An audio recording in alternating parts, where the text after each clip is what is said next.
one of the things that we always stress, that we should stress here in this conversation, it's I mean, they are reaching consensus about giving away $1 trillion. That's a fair point. Is it might be a little bit more difficult when the flip side comes and you're trying to save $1 trillion. Right. And we both know that time will come, and Right. need to remind our listeners, lest they think that we've taken leave of our fiscally responsible senses here. But we're the reason that I like this proposal, even though it's $1 trillion more dollars added to the debt, it does fit that timely, temporary, and targeted mantra that we always talk about. And there is no question that there is a dire emergency. Both economically and healthcare. This is not a normal recession. You look at the number of hospitalizations, new cases, deaths. Those are economic indicators of what is to come, and they're surging before Christmas. And a lot of the economic safety net that's been put in place to fight it has run out or is about to run out. So, look, I care about the debt and the deficit as much as anybody. I've been doing this for almost 30 years with Concord Coalition. I won't remind you how old I am, but yeah, I know. Yeah, not much more. So listen, I take a back seat to nobody on that. When you got a national emergency like this and people like 2,000 to 3,000 people a day are dying, and you've got to close down the economy to a certain extent to deal with it, you got a problem, and you got to deal with it, and you got to deal with it in a big way. And I think that this group has done it in a very serious, responsible manner.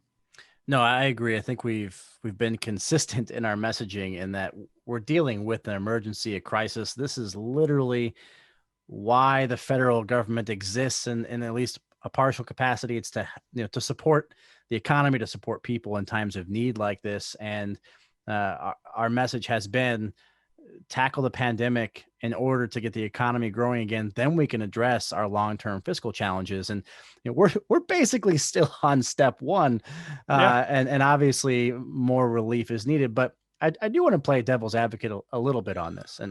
And to your point, trillions of dollars is nothing to scoff at, nothing to be flippant about. So certainly we're not setting aside our tenets of fiscal responsibility here, but this is an emergency. But I do want to play devil's advocate a little bit and get your take on this, because we're very close to a vaccine. In fact, in many parts of the country, it's being rolled out and provided to first responders and those most vulnerable. Is the fact that a vaccine is here or close to being here for the population as a whole, does that reduce the need or the importance of a relief package like this? Or do you think, no, we're still in that transition phase and this relief is needed now? Well, I think it's the latter. I think that I think it maybe means that you can afford to be more aggressive in the short term because you can see some light at the end of the tunnel.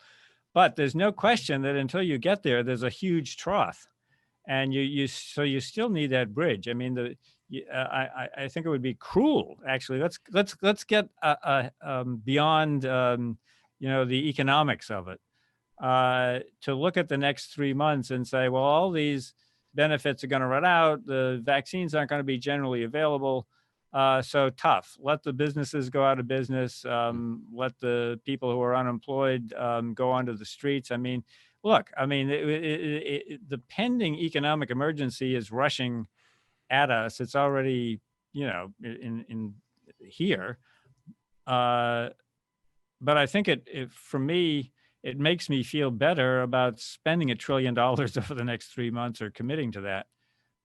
Because you do see light at the end of the tunnel. So it's not that open-ended commitment to just, well, for every 3 months, are we going to spend another $1 trillion? I mean, something has to happen. So I do think that it does have an effect, the fact that vaccines are on the horizon. But it should mean pass the thing now and we can deal with it.